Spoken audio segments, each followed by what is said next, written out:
안녕하세요. DJ 현희입니다. 오늘의 사연 시작해 보겠습니다. 안녕하세요. 고난은 변장의 축복이다 라는 말 한 번쯤 들어보셨나요? 저는 그 말을 뼈저리게 공감하며 살았답니다. 인생이라는 게 꼭 만만한 길만 골라서 걸어지지 않잖아요. 저는 가시밭길을 억지로 걸어야 했던 시절도 있었어요. 하지만 그때 흘렸던 지독한 눈물이 시간이 지나서 저를 구해주더라고요. 살아가다 보면 아무리 가까운 사람이라도 이해되지 않을 때가 있는데요. 저는 원래 부모님을 이해하지 못한 적 있었어요. 그런데 부모님의 선택이 제 인생을 지탱해 주었답니다. 오늘 제가 들려드릴 사연은 맨바닥 같은 삶 위에서 어떻게 무너지지 않고 서 있을 수 있었는지에 대한 이야기예요. 지금부터 들려드릴 테니 한 분이라도 위로를 받으셨으면 좋겠어요. 저는 40대 중반으로 누가 봐도 적당히 주름 있는 아줌마입니다. 제 사연을 들려드리려면 어렸을 때부터 추억해야 하는데요. 저는 가난한 집에서 자랐습니다. 어떻게 봐도 형편이 넉넉하다고 말할 수는 없었죠. 아빠는 일용직으로 일하셨고요. 엄마는 식당 일을 하셨어요. 집안을 일으켜 세우지 못했다고 해서 게을렀다는 편견도 있던데 전혀 아니에요. 엄마와 아빠는 정말 열심히 살아가셨거든요. 새벽같이 나가시고 밤늦게 귀가하셨습니다. 굶주린 배를 부여잡고 허겁지겁 밥을 드셨던 걸 보면 분명 점심시간도 챙기지 못하는 날들이 있었을 것 같아요. 엄마는 집안일까지 하느라 너무 힘들 것 같은데 근무 시간을 좀 줄여달라고 부탁해보면 안 되나요? 이러다 엄마 몸에 병 날까봐 걱정스러워요. 우리 딸 잘 키우려면 부지런하게 움직여야지. 그래도 우리 딸이 당연하게 생각하지 않고 걱정해줘서 정말 고맙구나. 힘내서 일 다녀올게. 엄마와 아빠의 어깨는 항상 파스로 가득했습니다. 저는 응원해드리고 싶은 마음에 안마도 많이 해드렸는데요. 그다지 소용없을 것 같기도 해요. 엄마와 아빠에게 근육통은 습관처럼 붙어 있었으니까요. 그래도 엄마와 아빠는 저를 사랑으로 키워주셨어요. 물질적으로 부족하다고 해서 마음까지 야윈 적은 없었죠. 하지만 저에게도 이해할 수 없는 부분이 하나 있었습니다. 남들이 보기에는 미련하다고 생각할지도 몰랐죠. 우리 엄마와 아빠는 이렇게 어려운 상황 속에서도 꼭 기부를 하셨어요. 못 살아. 또 기부하고 오신 거예요? 이게 땅 파서 나온 돈도 아니고 엄마랑 아빠가 고생하셔서 겨우 번 돈인데 어떻게 남들 잘 살라고 기부할 수 있어요. 엄마랑 아빠를 위해서 쓰는 게 훨씬 낫죠. 이게 다 너를 위한 거다. 우리가 남한테 베풀 줄 알아야 나중에 너도 도움을 받을 수 있는 거라고. 지금은 이해하기 어렵겠지만 시간이 지나면 무슨 의미였는지 알 수 있을 거야. 사람과 사람은 서로 돕고 살 수밖에 없어. 저는 엄마와 아빠를 사랑했던 만큼 남들한테 베풀지 않으시기를 바랬습니다. 고생하신 몫을 누리셨으면 했거든요.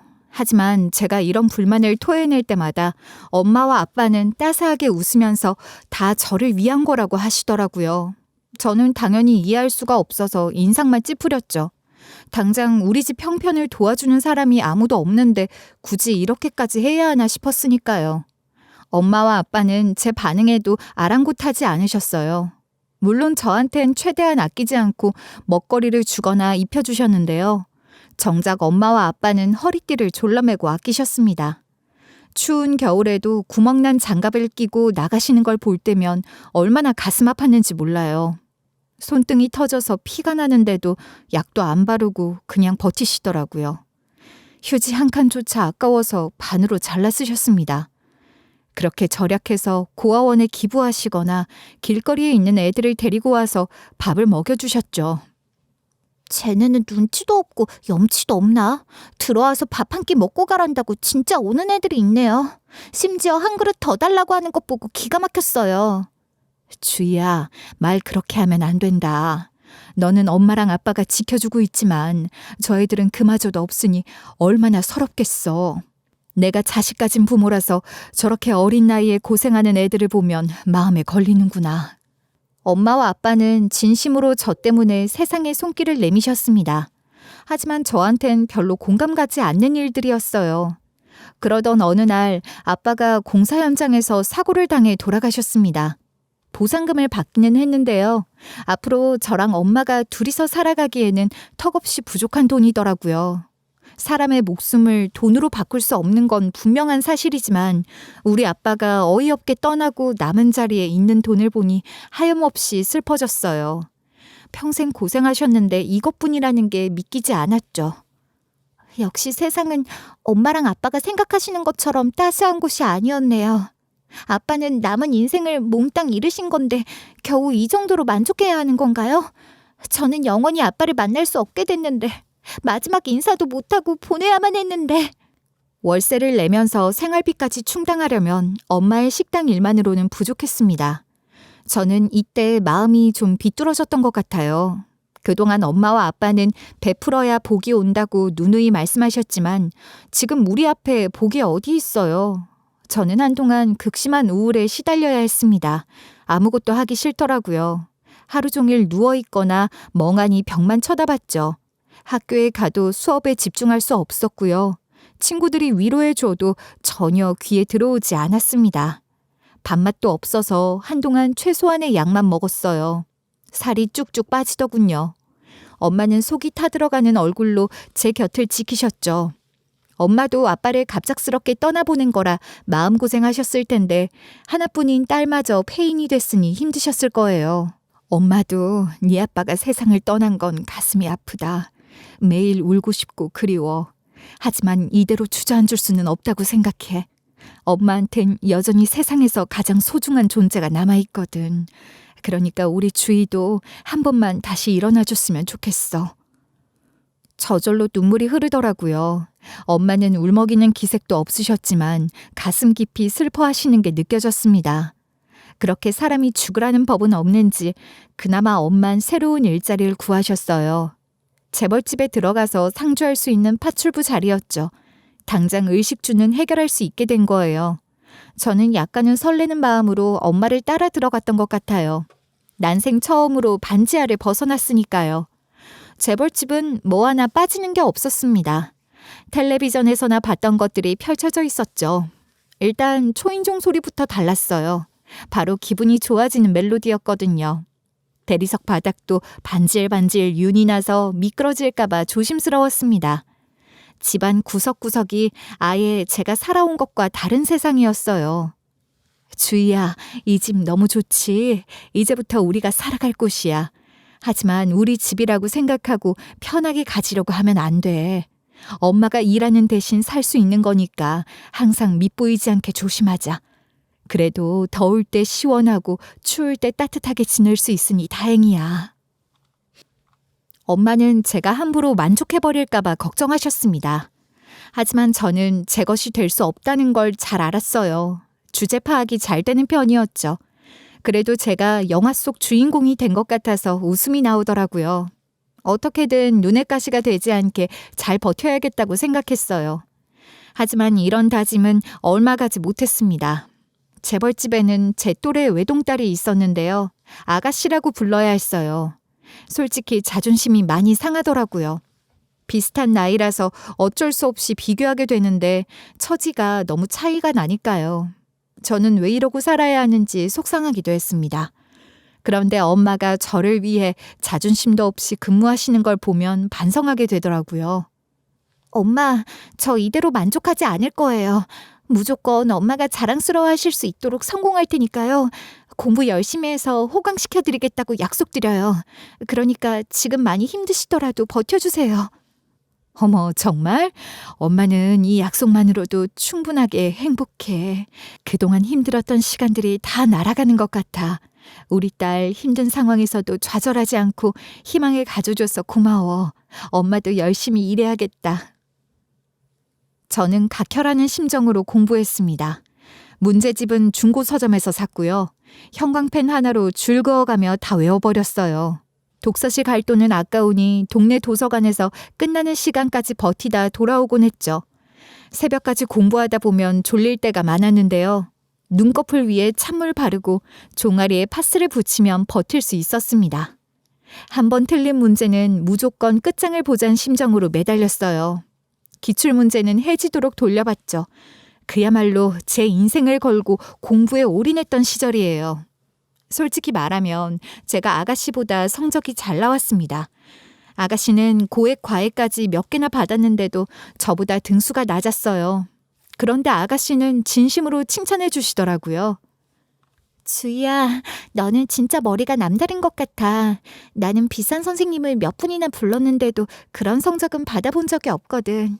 너는 스스로 공부하던데 내가 많이 반성해야겠어. 성적 잘 나온 거 축하해. 아가씨는 음침한 속내가 없으셨습니다. 티 없이 맑게 저를 신기해하더라고요.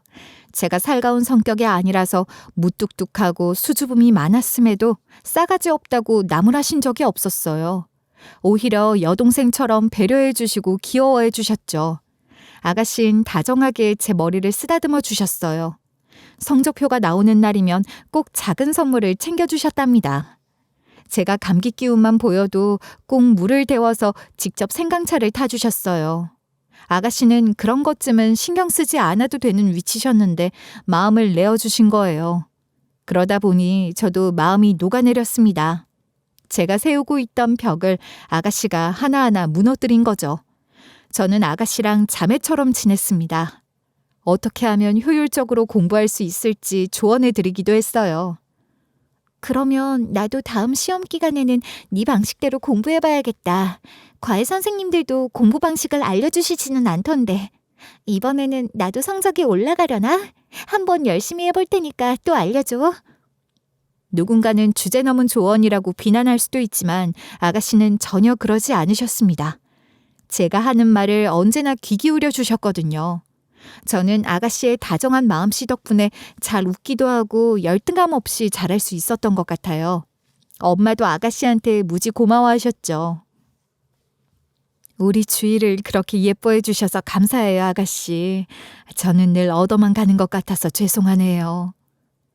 아니에요, 아주머니. 저도 주희한테 많이 배우고 있어요. 외동이라 항상 외로웠는데 자매가 생긴 기분이에요. 귀여운 동생 덕분에 매일 든든하다고요. 그렇게 저는 장학금을 받아 대학에 진학하고 싶은 마음이 있었습니다.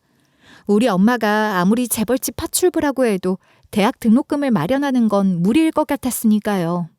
제가 어려운 환경에서도 기죽지 않고 공부하니까 엄마도 자랑스러워 하시더라고요.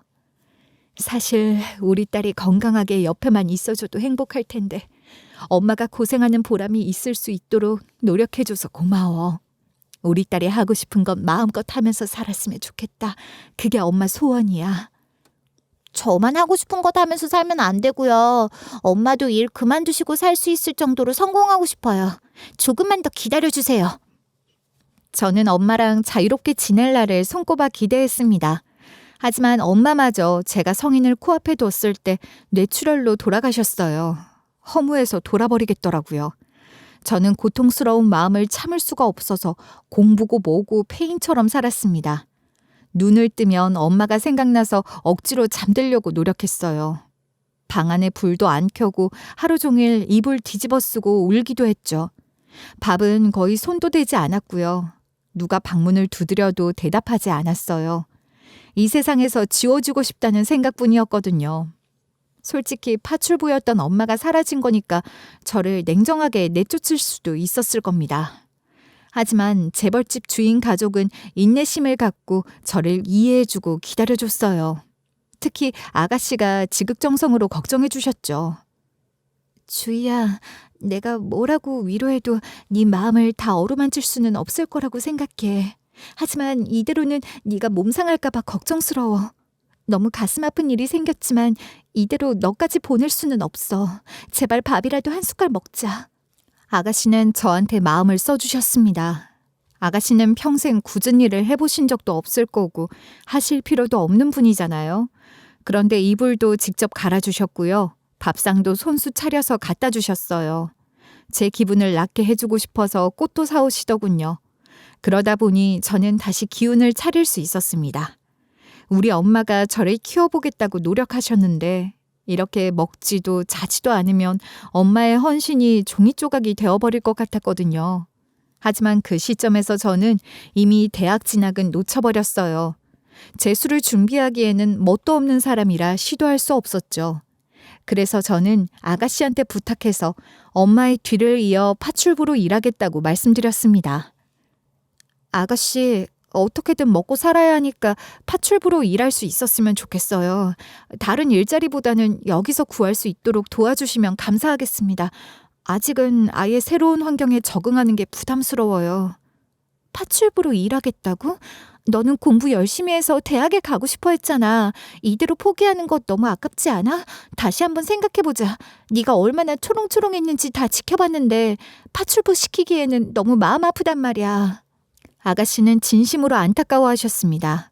하지만 아가씨가 그렇게 생각해 주시는 거지 주인 부부까지 제 사정을 헤아려 주실지는 미지수였어요. 그리고 막상 제가 대학 진학을 시도했는데 장학금을 받지 못할 수도 있잖아요. 1년을 더 시간을 들여 노력해도 실패할 가능성이 있으니 무작정 도전하기는 어려웠습니다. 그렇게 저는 아가씨한테 간곡하게 부탁해서 파출부로 일하게 됐어요. 솔직히 처음엔 진짜 어설퍼서 헛짓거리 많이 했죠. 설거지하다가 고급 접시를 깨먹기도 했고요. 셔츠를 다리다가 그만 눌러붙게 만들어서 아예 못 입게 만든 적도 있습니다. 외국에서 사오셨다는 비싼 커피를 너무 연하게 타서 방문하신 손님을 깜짝 놀라게 한 적도 있어요. 아가씨랑 주인 부부가 질책 한 번 없이 이해해 준 게 감사하고 신기할 정도였습니다. 그래도 끈기 있게 노력하니까 점차 적응해서 다부지게 집안 살림을 도울 수 있게 되더라고요. 저는 따로 맡은 바가 있기보단 아가씨가 필요로 하시는 게 있다면 전부 도왔어요. 아가씨, 왜 또 직접 갖다 버리셨어요? 그런 건 전부 저 시키라고 말씀드렸잖아요. 이래서 자리 비우면 안 되는 건데. 에이, 이 정도까지 주희 너한테 시키는 건 미안하지. 산책할 겸 나갔다 온 거니까 신경 쓰지 마. 설마 내가 이 정도 직접 했다고 힘들어할까 봐? 아무리 사소한 거라도 저한테 부탁하세요. 저는 아가씨한테 고마운 마음을 죽을 때까지 갚아도 모자랄 테니까요. 예전에 엄마와 아빠가 세상에 베풀어야 세상도 도와줄 거라고 말씀하신 적 있잖아요. 그토록 강조하셨던 게 바로 아가씨와의 만남을 위해서였다고 생각하게 될 정도였습니다. 그렇게 파출부로 일한 지 5년이 지났을 때 아가씨가 시집을 가게 됐어요. 같은 부잣집으로 간다길래 정략 결혼 같은 건 줄 알았는데 연애 결혼이라고 하더라고요. 솔직히 신기했습니다. 사장님이랑 아가씨는 나이 차이가 10살 정도 났는데요. 아가씨한테 잘해주시더라고요. 저는 아가씨의 부탁을 받아 그 집의 파출부로 같이 들어갔습니다. 이제는 더 이상 아가씨가 아니고 사모님이셨죠. 새로운 근무지는 너무 만족스러웠어요. 사장님도 다정하시고 같이 근무하시는 분들도 좋았거든요.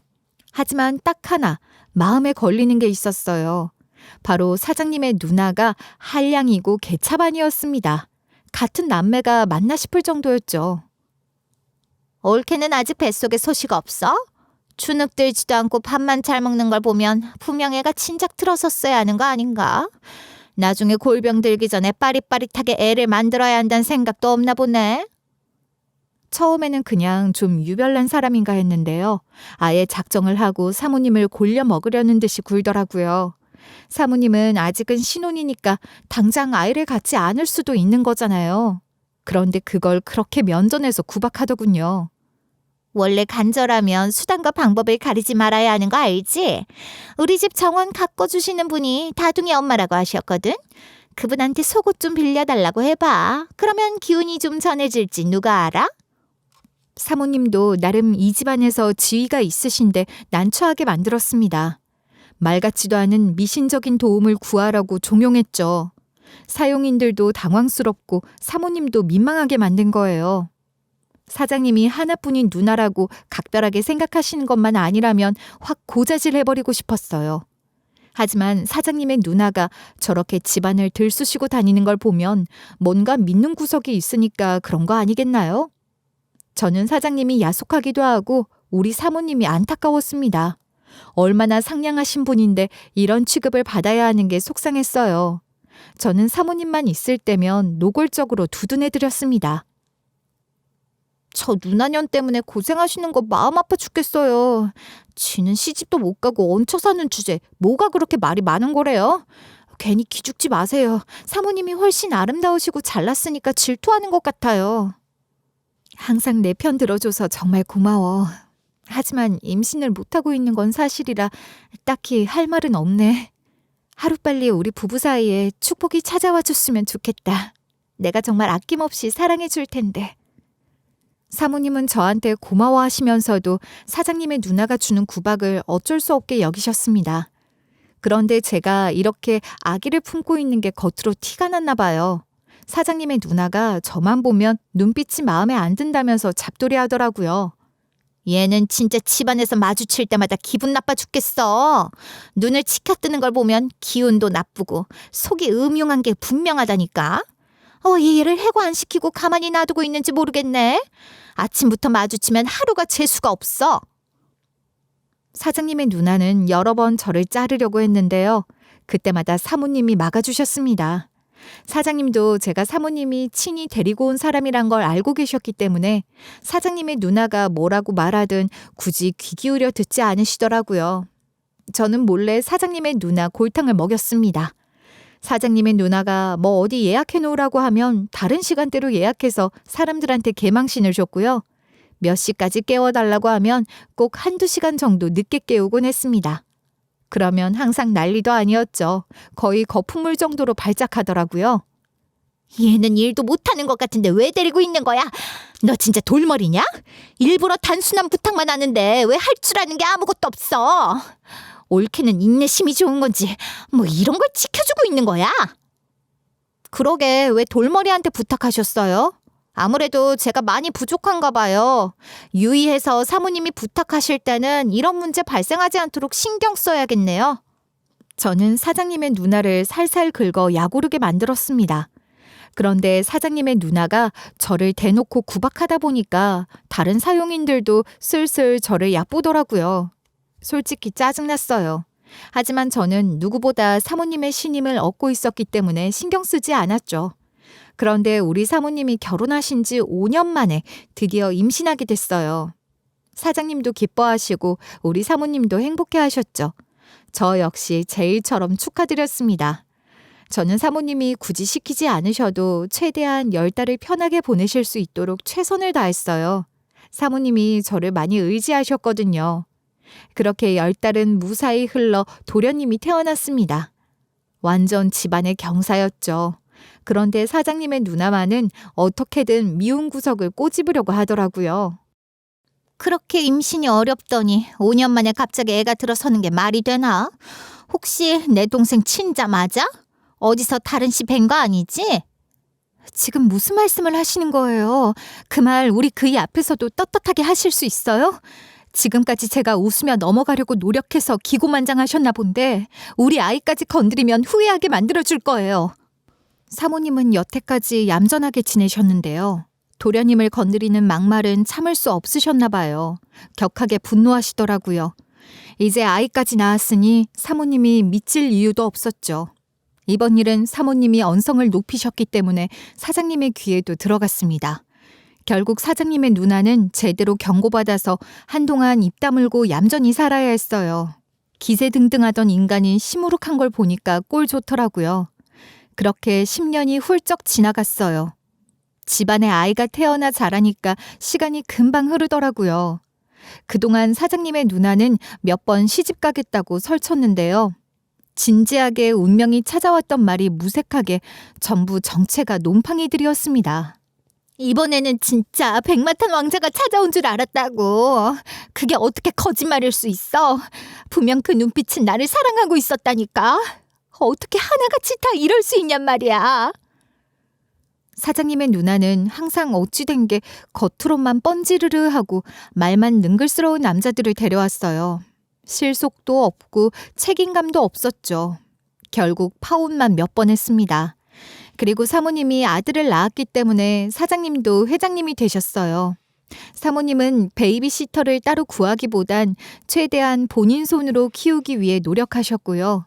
물론 제 도움만은 허락하셨답니다. 사모님 아들은 도련님이라고 불렀는데요. 이 호칭이 조금 낯간지럽고 무슨 어린애한테 도련님이라고 부르냐고 하실 수도 있어요. 하지만 이 바닥에선 이런 호칭이 공공연했습니다. 도련님은 꼭 제 조카인 것 같아서 애정이 많이 갔어요. 도련님도 저를 정말 잘 따랐죠. 주희, 네가 내 옆에 변함없이 있어줘서 정말 고마워. 얼마나 다행인지 몰라. 내가 엄마로서 인생을 사는 건 처음인데 네가 곁에 있어서 우리 아들을 잘 키울 수 있다고 생각해. 앞으로도 우리 아들 잘하는 거 같이 지켜봐줘. 당연하죠. 저는 거의 조카라고 생각하고 있어요. 사모님 옆에 머물 수 있는 건 제 인생 최고의 행운이라고요. 사모님이랑 도련님이 언제나 행복하게 지내실 수 있도록 열과 성을 다해 도울 거예요. 그러던 어느 날 도련님은 국제학교로 진학하게 됐습니다. 기숙사 제도였기 때문에 본가에 머물지 않게 되셨죠. 사모님도 도련님의 미래를 응원하며 보내긴 하셨지만 정말 많이 그리워하셨어요. 아직 초등학생인 아들을 멀리 보낸 거니까요. 그래서 사모님은 도련님을 만나기 위해 한 달에 한 번씩은 꼭 방문하셨어요. 도련님도 사모님의 방문을 애타게 기다리셨거든요. 그런데 하필 교통사고가 난 겁니다. 상대차가 너무나 컸기 때문에 사모님은 병원으로 이송됐을 때 이미 숨을 거두신 상태였다고 하더라고요. 저는 어릴 때부터 함께했던 사모님의 비보에 넋을 잃었습니다. 어떻게 다른 것도 아니고 도련님 보러 가시다가 이런 사고를 당하실 수 있냐고요. 사모님, 제발 꿈이라고 해주세요. 이렇게 떠나보낼 순 없어요. 분명 잘 다녀오겠다고 말씀하셨잖아요. 기분 좋게 나가시던 모습이 눈에 선명한데. 사모님 장례식을 치르면서 저는 평생 흘릴 눈물을 다 흘렸던 것 같아요. 살면서 아빠도 먼저 보내고 엄마도 먼저 보내봤지만 소중한 존재를 앞세운다는 건 도저히 익숙해지는 일이 아니더라고요. 물론 회장님도 가슴 아파하셨습니다. 회장님과 사모님은 연애 결혼하신 분들이었기 때문에 특히 고통스러워하셨어요. 그래도 저랑 회장님은 어른이었죠. 이 상황이 믿기지 않더라도 받아들이고 일상으로 돌아가야 한다는 걸 알고 있었어요. 그런데 도련님은 완전히 무너져 내렸습니다. 정신을 못 차릴 정도로 상심이 크시더라고요. 내가 우리 어머니를 보고 싶어 하지만 않았더라면 이런 일은 없었을 텐데 하필 나를 보러 오시다가 그런 사고가 나다니. 시간을 돌릴 수만 있다면 어머니에게 다시는 어리광 부리지 않을 거야. 제발 어머니가 살아 돌아오셨으면 좋겠어. 도련님은 이러다가 몸 안의 수분이 다 빠져나가는 게 아닐까 싶을 정도로 우셨습니다. 스스로 가슴을 쳐서 시퍼렇게 변할 정도였어요. 이런 상황이다 보니 국제학교로 돌아가는 건 꿈도 꿀 수 없었죠. 어쩔 수 없이 본가로 다시 모셔야 했습니다. 도련님은 정도 많고 씩씩한 편이었는데요. 해맑은 웃음은 사라지고 초췌해졌어요. 히키코모리를 자처하시면서 폐인 생활을 지속하셨죠. 도련님은 아침 해가 중천에 떠도 이불 밖으로 나오지 않으셨습니다. 방 안은 커튼으로 꽉 닫혀서 어두컴컴했고요. 머리가 총명해서 손에서 책을 놓지 않던 편이었는데요. 어느새 책상에는 먼지만 쌓여 있었어요. 도련님이 이렇게 지내시는 모습을 들려드리니 자연스럽게 떠오르는 게 있지 않으세요? 저는 솔직히 제 어릴 때가 생각났습니다. 도련님, 저도 어릴 때 부모님을 먼저 떠나보냈어요. 도련님이 얼마나 고통스러우실지 짐작할 수 있죠. 제가 왜 살아야 하는지 모르겠더라고요. 매일같이 더 잘해드리지 못했다는 죄책감에 후회했어요. 그런데 제가 어떻게 다시 일어나는지 아세요? 바로 사모님이 저를 일으켜 세우셨어요. 저는 파출부로 근무하는 것과 별개로 지극정성으로 도련님이 다시 회복하실 수 있도록 도왔습니다. 도련님이 안 드시더라도 매번 밥상을 차렸고요. 같이 앉아서 말없이 그림을 그리기도 했어요. 잠든 척하고 있으면 조용히 머리를 쓰다듬어 줬죠. 사모님이 저를 위해 인내하셨던 것처럼 애썼어요. 그러다 보니 예전같이 화나지는 않더라도 바깥 공기도 쐬고 가끔씩 웃기도 하더라고요. 주희 아줌마 진짜 감사해요. 덕분에 제가 숨통이 트인 것 같아요. 아무도 제 마음은 모를 거라고 생각했는데 주희 아줌마도 그런 아픔을 갖고 계실 줄 몰랐어요. 그리고 우리 어머니가 얼마나 따뜻하셨는지 알게 된 것도 기뻐요. 저는 여전히 어머니의 아들이라는 게 자랑스러워요. 어머니가 하늘에서 걱정하시지 않도록 노력할 거예요. 도련님, 그렇게 말씀해 주시니 정말 고맙습니다. 도련님은 절대 혼자가 아니에요. 회장님도 계시고 저도 있죠. 나중에 사모님 보기 부끄럽지 않게 제가 곁을 지킬 테니 힘들면 의지하셔도 돼요. 아직은 마음이 아프지만 앞으로 제가 조금씩 예전으로 돌아갈 수 있다면 그건 전부 아줌마 덕분이에요. 어머니가 저에게 남겨주신 선물이라고 생각해요.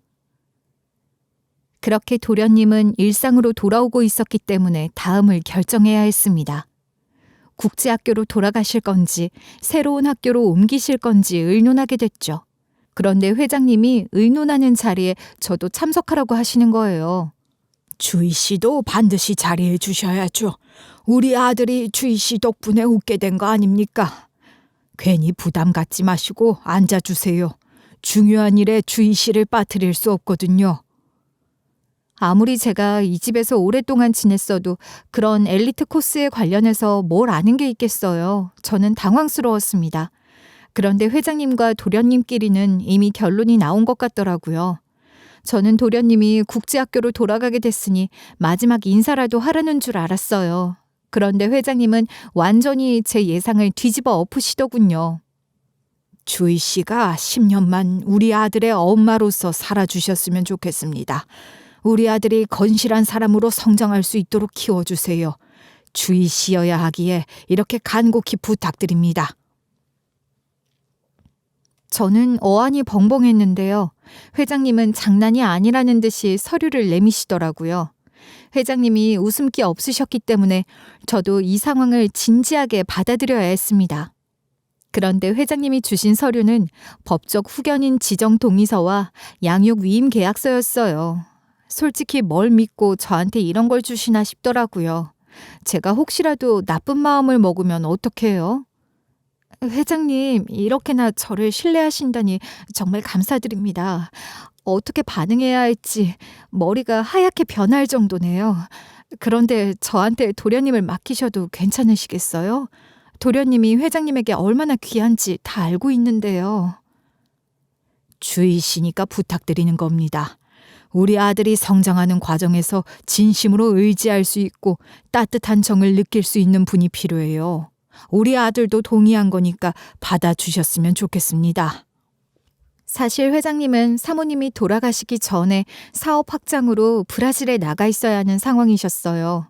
그런데 사모님이 갑작스럽게 세상을 떠나게 되신 거죠. 그래서 도련님을 봐줄 진짜 엄마 같은 사람이 필요하긴 했어요. 그런데 아니나 다를까 회장님의 누나가 이 자리를 탐내고 있었더라고요. 우리 누나한테는 절대로 맡기지 않을 겁니다. 아무리 저한테 가족이라고 해도 어떤 상황이 펼쳐질지 뻔히 그려지잖아요. 제 아들한테 조금이라도 악영향을 줄 수 있는 사람한테는 잠깐이라도 붙여둘 수 없어요. 회장님은 누나한테 넘기지 않고 저한테 넘기고 싶어 하셨습니다.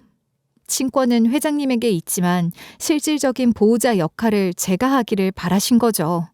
도련님의 1차 보호자로 지정하면서 교육, 의료, 생활 등 모든 결정에 우선권을 부여하겠다고 하시더라고요. 양육을 위한 신탁 상속자로 지정하는 서류까지 내미셨어요. 그런데 이 계약서에는 회장님 서명만 있는 게 아니었습니다. 사모님 서명까지 있더라고요. 저는 눈물이 핑 도는 것을 느꼈어요. 어떻게 돌아가신 사모님 서명까지 있는 거죠? 도대체 언제부터 이런 말씀을 나누셨던 건가요? 사모님 생전에 두 분이서 이런 의논까지 하신 적이 있는 거예요? 제 아내는 항상 상황을 대비하는 사람이었잖아요. 혹시나 예상치 못한 상황이 발생했을 때를 걱정해서 미리 이야기를 나눈 적이 있어요. 우리 아들은 물려받을 재산도 많으니까 주변을 조심해야 하지 않습니까? 아내가 항상 당신이라면 괜찮다고 후회하지 않을 거라고 했어요. 회장님은 간절하게 부탁하셨습니다. 도련님이 국제학교로 돌아가지 않고 여느 다른 아이들처럼 일반 학교에서 잘할 수 있게 할 생각인데 믿고 맡길 사람이 필요하다는 거였죠. 그런데 조금은 의아하더라고요. 아무리 사모님이 저를 오랫동안 예뻐하고 의지하셨더라도 회사 일로 바쁘신 회장님과는 깊은 유대감이 없었거든요. 회장님이 왜 사모님의 의견을 적극적으로 수용하셨는지 궁금했죠. 주희 씨는 모르겠지만 저에게는 잊을 수 없는 기억이 하나 있어요. 그래서 제가 주희 씨를 의심하지 않을 수 있는 겁니다. 회장님은 정말 제가 상상하지도 못했던 기억을 꺼내놓으셨어요. 우리 엄마가 예전에 회장님을 집으로 불러서 밥 먹인 적이 있다고 하시더라고요. 회장님은 어렸을 때 어머니를 여의고 방황을 하느라 집 밖에 나와 울면서 걸었던 적이 많았대요. 우리 엄마는 어린아이가 혼자서 서럽게 울고 있으니 고아인 줄 아셨던 거죠. 그래서 집에 불러다가 따뜻한 밥을 먹이신 거예요. 당연히 회장님이 집에서 먹는 밥보다는 형편없었겠죠. 하지만 회장님은 우리 엄마의 밥을 먹으며 그리운 어머니가 생각났다고 하더라고요. 제가 아무리 목청껏 울어도 괜찮냐고 다가와주는 사람이 없었어요. 그냥 시끄럽다는 듯이 흘겨보기만 했죠. 그런데 주희 씨 어머님이 저를 걱정해 주시더라고요. 처음 보는 애를 집까지 데려가 주시다니 보통 사람이라면 그렇게 안 하죠. 그 후로도 회장님은 고아가 아님에도 우리 집에 몇 번 문 두드리며 밥 얻어먹고 간 적이 있었다고 합니다. 우리 집에 와봤자 계란말이가 가장 맛있는 반찬이었을 텐데 밥 한 그릇 뚝딱 비우고 갔다고 했죠. 단순히 배를 불리기 위해 방문한 게 아니었어요. 마음을 채우기 위해 찾아온 거예요. 그리고 그 인연 덕분에 엄마가 아빠 돌아가시고 나서 일자리 구할 때 회장님이 사모님 댁에 취직할 수 있도록 도와주신 거였더라고요. 아니, 꼭 일자리를 따로 구하셔야 해요. 그냥 제가 도와드릴게요. 따님도 키우셔야 하는데 좀 편안하게 사셔야죠. 저한테는 품이 드는 일도 아니라서 괜찮아요. 부담 갖지 않으셔도 되는데. 아니에요. 저는 공짜로 받고 싶지 않아요. 사람이 땀 흘려서 돈 벌어야죠. 일자리 구하는 것만 도와주면 돼요. 솔직히 이런 부탁하러 온 것도 민망하네요. 겨우 초라한 밥 몇 번 줬다고 찾아오게 되다니. 그건 그냥 초라한 밥이 아니었어요. 어디서도 사 먹을 수 없는 추억이었다고요. 저는 공짜로 도와드리는 게 아니라고 생각하는데 계속 거절하니 어쩔 수 없죠. 일자리로 알아봐 드릴게요. 회장님은 우리 엄마한테 할 수만 있다면 더 큰 도움을 주고 싶으셨다고 했습니다. 하지만 우리 엄마 성격상 거저받는 건 내키지 않으셨을 거예요. 회장님과 우리 엄마 사이의 인연을 듣게 되니까 제가 이 부탁을 거절할 이유가 없겠더라고요. 보통 인연이 아니라는 생각이 들었습니다. 엄마의 은혜가 이렇게 돌아온 거라면 저도 간직할 필요가 있다고 생각했어요. 그렇게 저는 도련님 곁에 머물기로 했답니다. 회장님은 원래 도련님을 국제학교로 보내셨지만 사모님을 잃고 나서 심경의 변화가 있으셨나 봐요. 우리 아들이 자유롭게 지냈으면 좋겠어요. 성인이 되면 어쩔 수 없이 제약이 많아지고 책임도 감당해야 할 텐데 적어도 어릴 때는 남들처럼 가볍게 살아갔으면 합니다. 무엇보다 제일 중요한 건 행복이니까요. 우리 아들이 벌써부터 남들보다 많은 짐을 갖는 건 피하고 싶어요. 회장님은 도련님이 본가를 벗어나 살기를 권유하셨습니다. 그래서 강남 소재의 회장님 명의 아파트에서 따로 살게 해주셨어요. 회장님은 복잡한 시선이나 부담 없이 조용히 지낼 수 있게 된 거예요. 또래 친구들보다 성숙하고 의젓하던 도련님이 뛰어다니기도 하고 게임도 하면서 즐겁게 지내는 모습을 보니까 가슴이 뭉클하더라고요. 회장님이 이런 도련님의 면모를 지켜주고 싶어서 고민하셨을 거라는 생각이 들었죠. 주희 아줌마, 저는 요즘 일상이 만족스러워요. 지금만 같다면 평생 행복하게 살 수 있을 것만 같아요. 주희 아줌마가 우리 아버지 부탁 받아주셔서 감사해요. 그러지 않았다면 저는 어쩔 수 없이 기숙사로 돌아갔을지도 몰라요. 저도 도련님 곁을 지키기를 잘한 것 같아요. 도련님의 새로운 모습을 발견하고 있어서 신기해요. 도련님이 앞으로도 인생을 살아가면서 호기심 많고 적극적으로 도전했으면 좋겠네요. 그게 회장님과 사모님 모두 바라시는 일일 거예요. 회장님은 회장으로 취임하신 다음에 각종 성과를 인정받아 회사 내에서도 입지도 단단해져 있었는데요. 덕분에 남들의 눈치를 보지 않아도 되는 상황이었습니다. 이미 회장님 아버지도 돌아가셨기 때문에 더더욱 상관없었죠. 그래서 회장님은 누나를 내치셨어요. 그동안 회장님이 누나를 최대한 눈 감아줬던 건 같이 어머니를 잃었다는 아픔을 공유했기 때문이었대요. 그런데 사모님까지 이른 상황에서 주제도 모르고 도련님 돌보는 자리를 탐내니까 인내할 수 없었던 거죠. 물론 회장님의 누나는 격렬하게 반발했습니다. 내가 그래도 누나인데 걱정도 안 들어? 내가 할 줄 아는 게 아무것도 없는 거 알면서 어떻게 배신할 수 있어? 나는 평생 네 옆에 있으면서 안심할 줄 알았단 말이야. 얼른 농담이었다고 해. 당장 그 말 취소하라고. 누나는 아무것도 고마운 줄 몰라. 누나 때문에 사람들이 얼마나 피곤했을지 반성부터 해. 그래도 누나라는 말이 나와? 정말 나를 가족으로 생각했다면 우리 아들을 돌보겠다는 둥 맡기라는 둥 헛소린 하지 않았겠지. 본인 앞가림도 못하면서 우리 아들 데리고 뭔 짓을 하려고 한 거야? 회장님은 더 이상 봐주지 않으셨습니다. 회장님의 누나는 낙동강 오리알이 되고 만 거예요. 그나마 물려받았던 재산은 그동안 논팽이들 만나느라 다 털렸다고 했으니까요. 그렇게 도련님을 엄마처럼 돌본 지도 어느덧 몇 년이 지났는데요. 그동안 도련님은 키도 훌쩍 자라고 마음도 기특하게 자라나셨습니다. 아직은 어리신데도 세상 돌아가는 일에 관심도 많고 자기 형편보다 어려운 사람을 살피는 따뜻한 마음도 있으시더라고요. 아무래도 사모님을 닮아서 그런 걸까요? 봉사활동도 주기적으로 나가시는데요. 누가 시킨 것도 아니고 항상 자발적으로 움직이세요. 겉으로 힘들다는 내색도 하지 않고 묵묵하게 돕는 모습을 보면 봉사기관 관계자들도 칭찬하더라고요. 기부도 꾸준히 하시는데 도련님이 직접 아이디어를 제안하셔서 진행한 기부 프로젝트도 있었답니다. 도련님의 섬세한 마음씨에 진짜 감탄이 나오더라고요. 저뿐만 아니라 회장님도 자랑스럽게 생각하세요. 항상 저를 만날 때마다 감사를 표현하시죠. 저 애가 저렇게 멋지게 자라줘서 저는 마음이 놓입니다. 전부 주희 씨 덕분이라고 생각해요.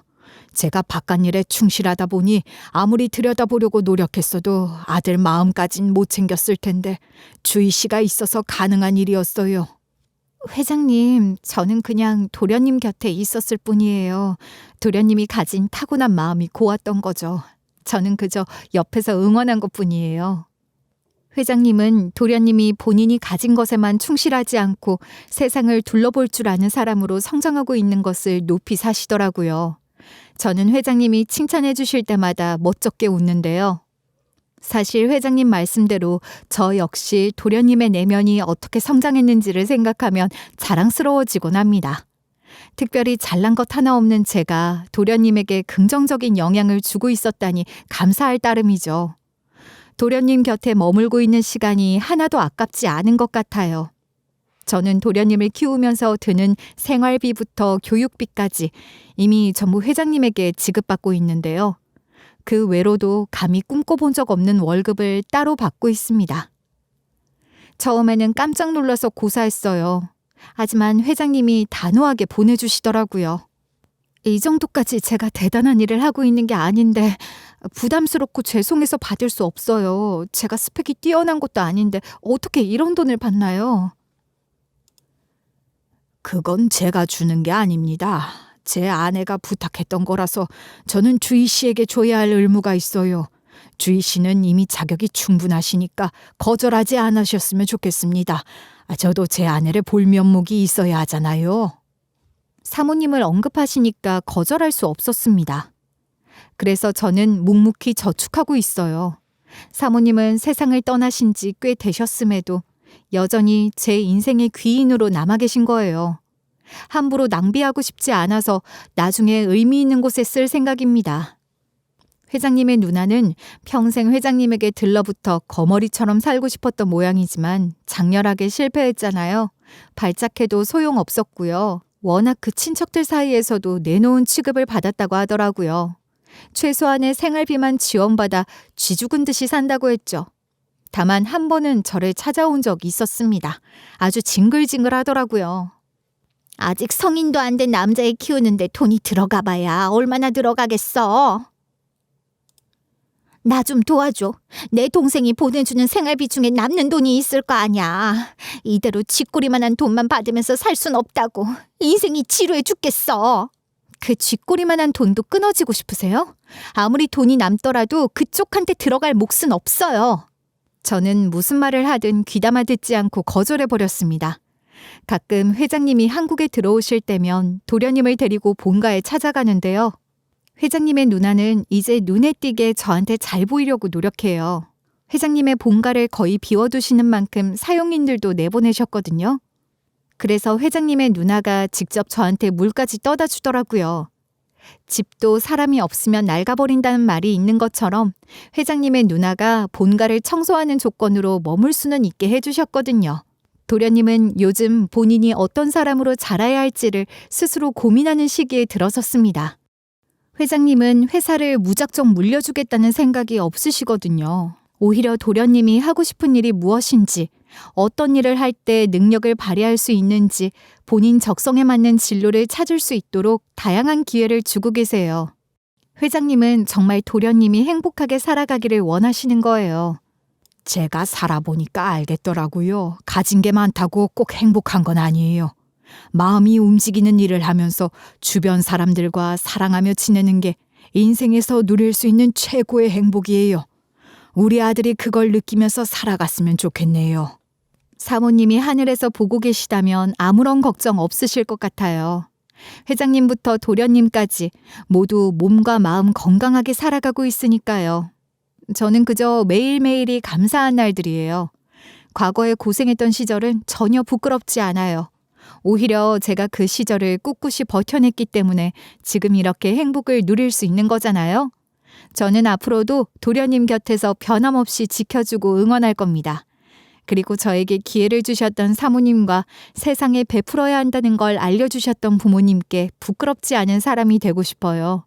그게 저를 이끌어준 사람들이 원하는 삶일 거라고 믿습니다. 사실 인생이라는 자식은 참 웃겨요. 누구한테는 시작부터 끝까지 반짝이는 그림이 주어지는데 누구한테는 진흙탕에서부터 기어 올라와야 하잖아요. 그런데 진흙탕 속에서 피어난 연꽃이 훨씬 눈부시더라고요. 제 사연을 들어주신 여러분들도 누구보다 빛나는 삶을 사셨으면 좋겠어요. 제가 진심을 다해 응원하고 있을게요. 끝까지 들어주셔서 감사합니다.